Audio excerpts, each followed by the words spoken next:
আসসালামু আলাইকুম প্রিয় দর্শক, জানিয়ে দিব এখনকার আলোচিত সকল দেশীয় খবর। শুরুতেই জানিয়ে দেব সংবাদ শিরোনামগুলো। ময়নাতদন্তের জন্য সোহরাওয়ার্দী হাসপাতালের মর্গে হাদির মরদেহ। লন্ডন থেকে ফিরেই হাদিকে দেখতে গেলেন জামাত আমির।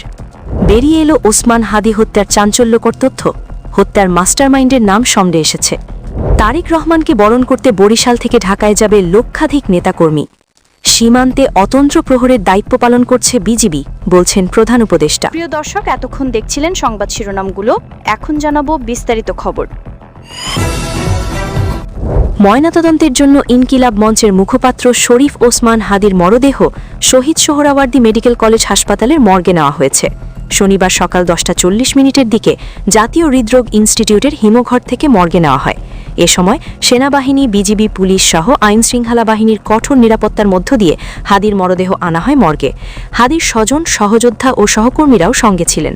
ভোর থেকেই হাদিকে শেষবারের মতো দেখতে দূর দূরান্ত থেকে অনেকেই এসেছেন হাসপাতালের সামনে। সোহরাওয়ার্দী হাসপাতালে ময়নাতদন্ত শেষে 12:30টার দিকে তাকে গোসল করানো হয়। বাকি আনুষ্ঠানিকতা শেষে তার মরদেহ দেওয়া হবে জাতীয় সংসদের দক্ষিণ প্লাজায়। সেখানে দুপুর 2টায় হাদির নামাজের জানাজা অনুষ্ঠিত হবে। লন্ডন থেকে ফিরেই হাদিকে দেখতে গেলেন জামাত আমির। লন্ডন সফর সংক্ষিপ্ত করে দেশে ফিরেই শহীদ শরীফ ওসমান হাদির লাশ দেখতে গেছেন বাংলাদেশ জামায়াতে ইসলামের আমির ডাক্তার শফিকুর রহমান। এক পোস্টে জামাত আমির লেখেন, শহীদ ওসমান হাদির জানাজায় শরিক হতে লন্ডন সফর সংক্ষিপ্ত করে আজ সকালে ঢাকায় এসে পৌঁছেছি। আলহামদুলিল্লাহ, বিমানবন্দর থেকেই সরাসরি গিয়েছি শহীদ ওসমান হাদিকে এক নজর দেখার জন্য। তার পরিবারের সদস্যদের সঙ্গে কথা হয়েছে, কিন্তু এমন শোকের মুহূর্তে সান্ত্বনা দেওয়ার মতো ভাষা আমার জানা নেই। মহান আল্লাহ এই পরিবারকে এবং দেশবাসী সবাইকে সাবরে জামিল দান করুন। তিনি আরও লেখেন, শহীদ ওসমান হাদি কোনো দল বা মতের নন, তিনি এই দেশের সার্বভৌমত্বের প্রতীক। আমি সবাইকে আহ্বান জানাই আজকের জানাজায় দল মতের ঊর্ধ্বে উঠে দলে দলে অংশগ্রহণ করুন। বেরিয়ে এলো ওসমান হাদি হত্যার চাঞ্চল্যকর তথ্য। হত্যার মাস্টারমাইন্ডের নাম সামনে এসেছে। ইনকিলাব মঞ্চের মুখপাত্র এবং জুলাই অভ্যুত্থানের সম্মুখ সারি যোদ্ধা শরীফ ওসমান হাদি হত্যার মাস্টারমাইন্ডের নাম সামনে এসেছে। হত্যার নেপথ্যে ঢাকার কেরানীগঞ্জ উপজেলার সাবেক চেয়ারম্যান শাহিন আহমেদ ওরফে শাহিন চেয়ারম্যানের নাম উঠে এসেছে। গোয়েন্দা সূত্রের দাবি, কিলিং মিশন বাস্তবায়নের অর্থ এবং অস্ত্রের যোগানদাতা ছিলেন তিনি নিজেই।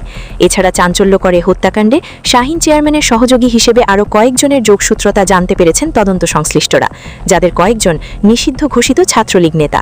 এমন তথ্য নিশ্চিত করেছেন গোয়েন্দা সংস্থার দায়িত্বশীল একটি সূত্র জানায়, শাহিন চেয়ারম্যান ছাড়াও হত্যাকাণ্ডের সঙ্গে জড়িত সন্দেহে গোপালগঞ্জ জেলা ছাত্রলীগের সাবেক প্রধান আব্দুল হামিদকে হুন্নে হয়ে খুঁজছে পুলিশ।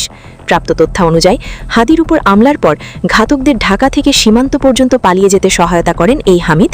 জুলাই বিপ্লবে শরীফ ওসমান হাদির ভূমিকা এবং গত বছরের 5ই আগস্টের পর থেকে তার বিভিন্ন বক্তব্য এবং সামগ্রিক কর্মকাণ্ডে ফ্যাসিস্ট আওয়ামী লীগ চরম ক্ষুব্ধ ছিল।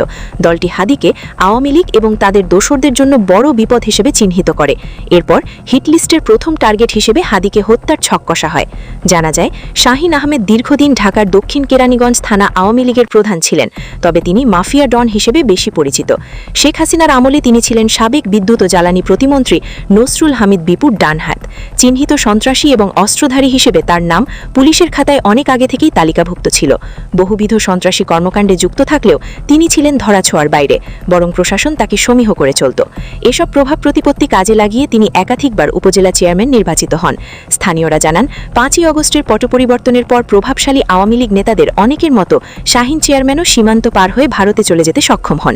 সেখানে পলাতক অবস্থায় তিনি দীর্ঘদিন চুপচাপ থাকলেও গত 3 থেকে 4 মাস থেকে খোলস ছেড়ে পুরনো চেহারায় আবির্ভূত হন। সম্প্রতি তিনি দেশের মধ্যে আওয়ামী লীগের হিটলিস্ট প্ল্যান বাস্তবায়ন করতে বিভিন্ন অ্যাপসে মুঠোফোনে দেশে থাকা স্লিপার সেলের সদস্যদের সঙ্গে যোগাযোগ শুরু করেন। আইনশৃঙ্খলা বাহিনীর একজন অফিসার বলেন, কয়েকটি হোয়াটসঅ্যাপ কল এবং ক্ষুদ্র বার্তা সূত্রে হাদি হত্যায় শাহিন চেয়ারম্যানের সম্পৃক্ততা পাওয়া গেছে। ঘটনার আগে ও পরে কিলারদের সঙ্গে পলাতক ছাত্রলীগ নেতা হামিদের একাধিক যোগাযোগ করার প্রমাণও মিলেছে। এছাড়াও পলাতক ভারতে থাকা আরও কয়েকটি গ্রুপ অ্যাপস ব্যবহার করে ঢাকায় জড়ো হওয়া স্লিপার সেলের সদস্যদের কাজ সমন্বয় করছে, যাদের অনেকেই এখন আইনশৃঙ্খলা বাহিনীর নজরদারির মধ্যে চলে এসেছে। পপুলার সূত্র বলছে, হাদি হত্যা মামলায় তদন্তের সন্দেহভাজনদের তালিকায় কয়েকজন রাজনীতিবিদের নামও উঠে এসেছে। এ বিষয়ে আরও তথ্য উদ্ধারের চেষ্টা চলছে। এজন্য গ্রেপ্তারকৃত আসামিদের তদন্ত সংশ্লিষ্ট কর্মকর্তা এবং গোয়েন্দা সংস্থার টিম সহ যৌথভাবে জিজ্ঞাসাবাদ করা হচ্ছে। এছাড়া পলাতক শাহিন চেয়ারম্যানের ঘনিষ্ঠ হিসেবে পরিচিত কেরানীগঞ্জ জেলা জেলা ছাত্রলীগ নেতাদেরকেও গ্রেপ্তারের চেষ্টা চলছে। শরীফ ওসমান হাদি হত্যা মামলায় তদন্ত প্রসঙ্গে ঢাকা মহানগর পুলিশের অতিরিক্ত কমিশনার শফিকুল ইসলাম বলেন, আমরা সব দিক মাথায় রেখে তদন্ত করছি। সর্বোচ্চ গুরুত্ব দিয়ে মামলাটি তদন্ত করা হচ্ছে। আশা করি খুব শীঘ্রই এই ঘটনার মাস্টারমাইন্ড সহ পরিকল্পনাকারীদের সবার নামই জানা সম্ভব হবে।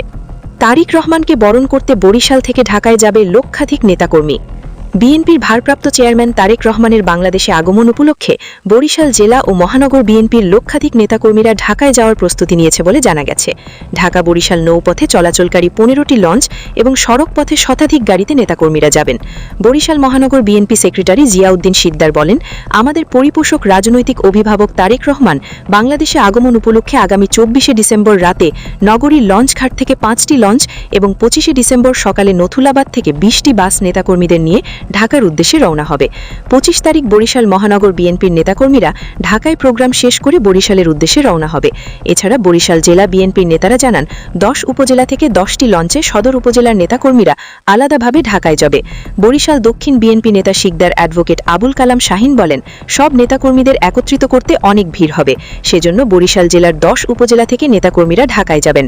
আর বরিশাল সদর উপজেলার নেতাকর্মীরা নগরী থেকে ঢাকার উদ্দেশ্যে রওনা হবে। বরিশাল মহানগর ছাত্র দলের সভাপতি হুমায়ুন কবির বলেন, স্বৈরাচারী আওয়ামী লীগের অত্যাচারে তারেক রহমান লন্ডনে অবস্থান করছেন।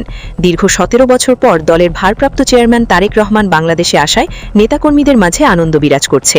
আগামী 25শে ডিসেম্বর বরিশাল জেলা ও মহানগর বিএনপির সব নেতাকর্মীরা ঢাকায় পৌঁছবে। সীমান্তে অতন্ত্র প্রহরীর দায়িত্ব পালন করছে বিজিবি, বলছেন প্রধান উপদেষ্টা। প্রধান উপদেষ্টা প্রফেসর ড. মোহাম্মদ ইউনুস বলেছেন, দেশের ভৌগোলিক অখণ্ডতা ও সার্বভৌমত্ব অক্ষুণ্ণ রাখার পাশাপাশি সীমান্ত সুরক্ষা, চোরাচালান রোধ, মাদক ও নারী শিশু পাচার রোধে বর্ডার গার্ড বাংলাদেশ সীমান্তের অতন্ত্র প্রহরী হিসেবে দায়িত্ব পালন করে যাচ্ছে। তিনি আরও বলেন, দেশের সার্বিক আইনশৃঙ্খলা রক্ষা এবং প্রাকৃতিক দুর্যোগ সহ যে কোনো জরুরি পরিস্থিতি মোকাবেলায় জনগণের জানমালের নিরাপত্তা বিধানেও বিজিবি প্রশংসনীয় ভূমিকা রাখছে। বিশেষ করে জুলাই গণ অভ্যুত্থানের পর দেশের সার্বভৌমত্ব, সীমান্তে সুরক্ষা ও বিজিবি সীমান্ত উত্তেজনা ও পুশ ইন রোধ সহ বিভিন্ন নিরাপত্তা ঝুঁকি মোকাবেলায় পেশাদারিত্ব বজায় রেখে কাজ করে যাচ্ছে। প্রধান উপদেষ্টা বিজিবি দিবস উপলক্ষে বাহিনীর সদস্যদের শুভেচ্ছা জানান। বাহিনীর নিয়ন্ত্রণ, অদম্য সাহস এবং প্রশিক্ষণের সমন্বয় ঘটে বলে বাহিনীর সদস্যরা সহজেই বিভিন্ন প্রতিকূলতা মোকাবেলা করতে সক্ষম। প্রধান উপদেষ্টা বলেন, বিশেষ করে জুলাই গণ অভ্যুত্থানের পর দেশের সার্বভৌমত্ব, সীমান্তে সুরক্ষা ও বিজিবি সীমান্ত উত্তেজনা ও পুশ ইন রোধ সহ বিভিন্ন নিরাপত্তা ঝুঁকি মোকাবেলায় পেশাদারিত্ব বজায় রেখে কাজ করে যাচ্ছে। প্রধান উপদেষ্টা বিজিবি দিবস উপলক্ষে বাহিনীর সদস্যদের শুভেচ্ছা জানান। বাহিনীর নিয়ন্ত্রণ, অদম্য সাহস এবং প্রশিক্ষণের সমন্বয়ে ঘটে বলে বাহিনীর সদস্যরা সহজেই বিভিন্ন প্রতিকূলতা মোকাবেলা করতে সক্ষম। প্রধান উপদেষ্টা জানান, বাংলাদেশ বর্ডার গার্ডের গৌরবময় ইতিহাস ও ঐতিহ্যের ধারাবাহিকতা ও সুদৃঢ় ভিত্তিকে আরও সুদৃঢ় করবে এবং একই সাথে দেশমাতৃকার কল্যাণে সর্বদা নিজেদেরকে উৎসর্গ করবে এই প্রত্যাশা করছেন প্রধান উপদেষ্টা। তিনি আরও জানান, 1971 সালে আমাদের মহান মুক্তিযুদ্ধে 2 জন বীরশ্রেষ্ঠ সহ 119 জনের খেতাব প্রাপ্তি এবং 871 জন শহীদের আত্মত্যাগ বিজিবির ইতিহাসকে মহিমান্বিত করেছে। মুক্তিযুদ্ধ পরবর্তী সময় দেশমাতৃকার বৃহত্তর কল্যাণে এ বাহিনীর যেসব সদস্য বিভিন্ন সময় আত্মোৎসর্গ করেছেন তাদের আত্মার শান্তি কামনা করেন। প্রিয় দর্শক, এই ছিল এখনকার গুরুত্বপূর্ণ নিউজ। আরও গুরুত্বপূর্ণ নিউজ নিয়ে ফিরছি কিছুক্ষণের মধ্যে। নিউজগুলো সবার আগে দেখার জন্য এই চ্যানেলটি সাবস্ক্রাইব করে আমাদের সাথে থাকুন। ধন্যবাদ।